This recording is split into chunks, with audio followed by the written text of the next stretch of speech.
तालुक्यातील 2 शेतकऱ्यांचा वीज पडून मृत्यू झाल्याची घटना मंगळवारी दिनांक 11 रोजी सायंकाळी 6 ते 6:30च्या सुमारास खापरवाडा व टिपटाळा येथे घडली. मूर्तिजापूर शहरासह तालुक्यात मंगळवारी दुपारपासूनच वादळी वाऱ्यासह विजेच्या गडगडाटात पाऊस झाला. यावेळी तुळजापूर तालुक्यातील खापरवाडा येथील शुभम राजेंद्र टापरे 27 वर्ष, टिपटाळा येथील शालिग्राम शिवराम डोंगरे 65 वर्ष हे आपल्या शेतात काम करत असताना अचानक त्यांच्यावर वीज पडल्याने जागीच मृत्यू झाला. दरम्यान मूर्तिजापूर तालुक्यात वादळी वाऱ्यामुळे काही झाडे उन्मळून पडली तर झाडांचे पडझड झाल्यामुळे ग्रामीण भागातील रस्त्यांवर मोठा वाहतुकीस अडथळा निर्माण झाला.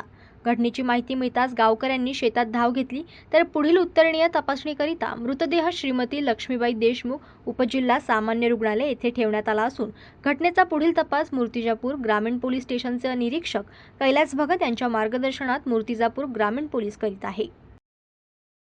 ब्युरो रिपोर्ट जनमत लाईव्ह न्यूज नागपूर.